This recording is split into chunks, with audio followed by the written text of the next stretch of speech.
Hello everyone, तो आज मैं एक्सप्लेन करने वाली हूँ 2021 में रिलीज हुई मूवी द नाइट हाउस को। इस मूवी की स्टोरी काफी अलग है, जिसके कारण ये वीडियो काफी इंटरेस्टिंग होने वाली है, तो इसे एंड तक जरूर देखें। तो फिर इस मूवी के स्टार्टिंग में हम बेथ नाम की एक लेडी को देखते हैं जो कि डिप्रेस्ड होती है। बेथ पूरी रात शराब पीती है और अपनी वेडिंग की वीडियोस को देखकर सोने चली जाती है, जहाँ वो अपने पति को बहुत ज्यादा याद करती है। तभी मेन डोर पर एक दस्तक होती है। जब वो नीचे जाती है तो वहाँ पर कोई भी नहीं होता है। तभी हम सब एक परछाई को देखते हैं जो कि एक मिरर पर बन रही थी। अब अचानक से उसकी आंखें खुलती है और वो खुद को नीचे पाती है। अब बेथ स्कूल जाती है क्योंकि वो एक टीचर थी और आज एक पेरेंट्स मीटिंग भी था, जहाँ बेथ से मिलने एक लेडी आती है जो उसके स्टूडेंट की मदर थी। जहाँ वो उससे पूछती है कि उसके बच्चे को सिगरेट क्यों मिला, जहाँ बेथ बताती है कि उसने अपना प्रोजेक्ट को सबमिट नहीं किया था। फिर वो लेडी कहती है कि लास्ट थर्सडे को वो लेकर आया था पर आप ही नहीं थी, जिसमें बेथ माफी मांगते हुए उसके ग्रेड को बढ़ा देती है। पर वो लेडी नहीं मानती और बात को आगे बढ़ाने लगती है, जिसमें बेथ गुस्से में बताती है कि उसके हस्बैंड ने थर्सडे को अपने सर पर गोली मार ली थी और सुसाइड कर लिया था, वो भी बिना कुछ बताए। जिसे सुनते ही वो लेडी वहाँ से चली जाती है। अब घर आने के बाद वो अपने हस्बैंड की चीजों में से उसकी डायरी को देखने लगती है, जिसमें घर के स्केच थे। पर बेथ यहाँ पर ध्यान देती है कि उसने उल्टे स्केच भी बनाए हैं जैसे कोई मिरर हो। पर ये सब देखने के बाद उसे कुछ भी समझ नहीं आता है। इसके बाद वो डायरी को रख कर सोने चली जाती है। तभी सुबह के 5:30 में अचानक से वहाँ का म्यूजिक सिस्टम बजने लगता है और उसके उठने के बाद ओवन का मैसेज आता है। ओवन उसके मरे हुए हस्बैंड का नाम था। ये सब देखकर बेथ को कुछ भी समझ नहीं आ रहा था कि आखिरकार उसके साथ हो क्या रहा है। वो उसी नंबर पर कॉल करती है जहाँ एक आवाज उसे बाहर देखने को बोलता है, जो किसी और की नहीं बल्कि उसके पति की ही आवाज थी। जब वो विंडो से बाहर देखती है तो उसे वहाँ ओवन बिना कपड़ों के लेक के पास खड़ा हुआ दिखाई देता है। तभी अचानक से बेथ की आंखें खुलती है और उसे ही लगता है कि उसने एक बहुत बुरा सपना देखा है। बेथ अब उठकर ओवन के फोन को चार्ज करती है और उसे चेक करती है, जहाँ उसे एक लड़की की फोटो भी मिलती है, जिसका चेहरा साफ साफ तो नहीं दिखाई दे रहा था, पर उसे देखने पर ऐसा लग रहा था कि वो बेथ जैसे दिख रही थी। बेथ अब ये फोटो क्लेयर को दिखाती है, यानी अपनी दोस्त को दिखाती है, जो कहती है कि ये तुम हो।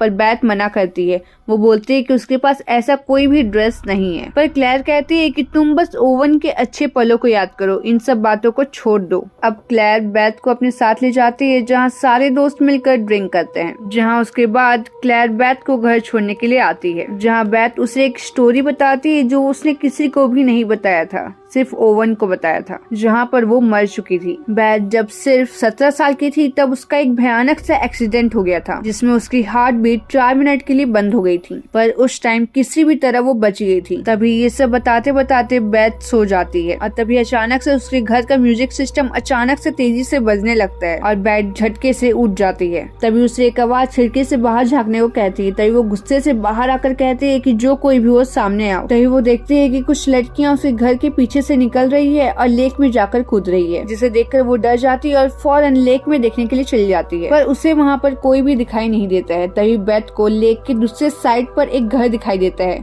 जो दूसरे ही पल अचानक से गायब हो जाता है। अब बेथ बोट के पास जाती है, जहाँ पर खून से रंगे पैरों के छाप दिखाई देते हैं और उसे ऐसा एहसास होता है कि ओवन की आत्मा उसके पास है। बेथ जैसे ही उसे छूने की कोशिश करती है वो झटके से बेहोश हो जाती है और जब उसकी आंखें खुलती है तो वो लेक की दूसरे साइड पर होती है, जहाँ उसे एक सेम घर दिखाई देता है जो कि उल्टा होता है, जहाँ वो देखती है कि अलग अलग रूम में बेथ के जैसे दिखने वाली लड़कियों के साथ ओवन था। अब वो जैसे ही घर में घुसती है उसकी आंखें खुल जाती है और वो अपने घर पर ही होती है। बेथ को अब समझ आने लगा था कि ये कोई सपना नहीं है, बल्कि जरूर कोई बात है। अब बेथ ओवन के सारे फोल्डर्स को चेक करती है, जहाँ उसे बहुत सारी लड़कियों की फोटोज मिलती है। बेथ अब लेक की दूसरी तरफ जाती है, जहाँ उसका पड़ोसी मेल मिलता है। वो बेथ को जंगल में अकेले घूमने से मना करता है, पर बेथ नहीं मानती और जंगल के अंदर चली जाती है, जहाँ उसे वहाँ पर एक टूटा फूटा घर मिलता है, जो बिल्कुल उसके घर जैसा ही लग रहा था, पर रिवर्स में, यानी उल्टा, जैसे कोई मिरर हो। बेथ अब अंदर जाती है और छानबीन करके वहाँ पर उससे एक पुतला मिलता है, जिसमें बहुत सारा पिंस को घुसाया हुआ था। ये देखकर ऐसा लग रहा था जैसे कोई काला जादू हो। अब बेथ मेल के पास जाती है और उससे पूछती है कि तुम ऐसा क्या जानते हो ओवन के बारे में जो मुझे नहीं पता है, जहाँ मेल बताता है कि उसने ओवन को एक बार दूसरी लड़की के साथ देखा था, पर वो पहली बार था, उसके बाद उसने दोबारा ऐसा नहीं देखा था। अब बेथ वापस घर आ जाती है और ओवन के सारे सामान को देखने लगती है, जहाँ उसे 2 बुक मिलता है, जो कि एक मंत्रों के ऊपर होता है और दूसरा भूल भुलैया बनाने वाला होता है। ये सब देखने के बाद उसे कुछ भी समझ नहीं आता है। तभी बेथ को ऊपर वाले फ्लोर से आवाज आती है। जब वो चेक करने जाती है तो वहाँ पर कोई भी नहीं था। तभी वहाँ पर अचानक से एक फेस दिखाई देता है जो उसकी तरफ घूम जाता है और ये देखते ही फौरन उसके होश उड़ जाते हैं। अब अगले दिन वो उसी स्टोर पर जाती है जहाँ उसके पति ने वो बुक खरीदा था, जहाँ उसे वही लड़की मिलती है जिसकी फोटो उसने फोन में देखी थी, जिसका नाम मैडलन था। बेथ अब उससे ओवन के बारे में पूछताछ करती है, जहाँ ओवन का नाम सुनते ही वो होपलेस हो जाती है और बेथ को उस पर शक हो जाता है कि इनका जरूर कुछ न कुछ था, पर मैडलन पूछताछ से ज्यादा कुछ नहीं बताती है। अब अगले ही सीन में हम देखते हैं कि बेथ अपनी दोस्त क्लेयर के घर में थी, जहाँ वो उसे सारी बातें बता देती है और साथ में उसके साथ जो पैरानॉर्मल चीजें हो रही थी वो भी उससे बता देती है। क्लेयर बेथ पर ज्यादा विश्वास नहीं करती और कहती है कि ये सब शायद उसका वहम हो सकता है और वो कुछ ज्यादा ही सोच रही है। अब बेथ अपने घर पर आ जाती है जहाँ मैडलन उससे मिलने आती है और वो बताती है कि उसके और ओवन के बीच में कुछ भी ऐसा नहीं था, बस वो लोग एक बार बहुत ही ज्यादा करीब आए थे पर ऐसा कुछ भी नहीं हुआ था। और मैडलन बताती है कि वो उसे बहुत ही ज्यादा चाहता है और ये सब बताने के बाद वो भी वहाँ से चली जाती है। अब बेथ बहुत सारी शराब को पीकर लेक के दूसरे साइड वाले घर पर जाती है जहाँ वो ओवन की आत्मा को बुलाने की कोशिश करती है, पर वहाँ पर कुछ भी ऐसा नहीं होता है। पर वहाँ से जाते वक्त बेथ का पैर फ्लोर पर फंस जाता है। जब वो छेद में टॉर्च मार कर देखती है तो उसे वहाँ पर बहुत सारी लाशें दिखाई देती है। जी हाँ, बहुत सारी लाशें। ये सीन काफी शॉकिंग था। बेथ ये सब देखकर घबरा कर घर वापस आ जाती है और घर पर बैठकर सोचने लगती है कि ओवन ऐसा नहीं कर सकता है और रोते हुए उसे याद करने लगती है। तभी उसे वहाँ पर किसी के होने का एहसास होता है। अब बेथ उठती है और बाथरूम में चली जाती है जहाँ वो किसी को फील करती है कि यहाँ पर एक आत्मा है, जहाँ पर बेथ को लगता है कि ये ओवन की आत्मा है। तभी अचानक से बेथ के कानों में एक आवाज आती है कि मैं ओवन नहीं हूँ। तभी बेथ वहाँ से जाने लगती है। तभी वहाँ का गेट खुद ब खुद बंद हो जाता है और बेथ को मिरर में उसके ही जैसी एक लड़की दिखाई देती है जिसको ओवन मार रहा था। तभी एक आत्मा सेम वैसे ही उसका गला पकड़कर उसे भी मारने लगती है और फिर अपने आप ही गेट खुल जाता है। फिर बेथ बाहर आती है और उसके सर से खून भी निकल रहा था। तभी वो देखती है कि उसके रूम में कई सारी लड़कियों की आत्माएं हैं जो ना जाने किससे छुप रही थी। अब बेथ वहीं पर फिर से ओवन को किसी लड़की को मारते हुए देखती है जिसके पास एक परछाई भी होती है जो वहीं उसे दूसरे रूम में भी ले जाती है जहाँ पर बेथ सारे खून को देखती है जो ओवन ने किए थे। तभी बेथ खुद को ओवन के गोदरी में लेटी हुई देखती है। तभी ओवन के कानों में एक अजीब से आवाज आती है और वो बेथ का गला दबाने की कोशिश करता है मगर वो नहीं दबा पाता है। तभी बेथ चिल्लाते हुए उससे पूछते है कि आखिरकार तुम हो कौन। तभी वो परछाई कहती है कि वो कोई भी नहीं है। लास्ट टाइम तुमने मुझे तब फील किया था जब तुम्हारा एक्सीडेंट हुआ था मगर तुम बच गई थी। अब हमें यहाँ पर सबसे बड़ी बात पता चलती है कि ये परछाई कोई और नहीं बल्कि बेथ की मौत है और जब एक्सीडेंट के बाद ये जिंदा हो गई थी तभी से परछाई बेथ की आत्मा को ले जाने की कोशिश कर रही है मगर यहाँ पर ओवन उसे बार बार बचा ले रहा था और ओवन ने ये सब कुछ बेथ को बचाने के लिए ही किया था। वो साया बेथ को खुद नहीं मार सकता था जिससे वो ओवन के जरिए बेथ को मारना चाहता था। शायद यही एक कारण हो सकता है जिसके कारण ओवन ने सुसाइड कर लिया क्योंकि वो बेथ को मारना नहीं चाहता था। अब वो साया बेथ को बंदी बना लेता है पर वो उसे मार नहीं सकता था। अब बेथ को अपनी जान खुद ही लेनी थी। वो बेथ को उसे बोट में ले जाता है जहाँ ओवन ने सुसाइड किया था। अब वो साया ओवन का रूप लेकर बेथ को बहलाता है ताकि वो खुद को गोली मार ले, पर तभी वहाँ पर बेथ की दोस्त क्लेयर आ जाती है और वो बेथ को चिल्लाकर जगाने की कोशिश करती है। दूसरी दुनिया में फंसी बेथ को क्लेयर की आवाज धीरे धीरे सुनाई दे रही थी पर वो वापस होश में नहीं आ पा रही थी। तभी क्लेयर तैर कर बेथ के पास जाती है और उसे पानी में गिरा कर होश में लाती है और उसके बाद उसे किनारे लेकर आती है। अब वहाँ पर बेथ का पड़ोसी मेल भी आ जाता है। अब बेथ बोट की तरफ देखने लगती है जहाँ पर हम एक काली परछाई को देख पाते हैं जो कि उसके अलावा किसी को भी दिखाई नहीं दे रही थी और ये मूवी यहीं पर खत्म हो जाती है। आई होप आपको ये वीडियो पसंद आई हो। अगर आपको ये वीडियो पसंद आई हो तो इस वीडियो को लाइक करें, चैनल को सब्सक्राइब करें और हमें सपोर्ट करें। Thanks for watching.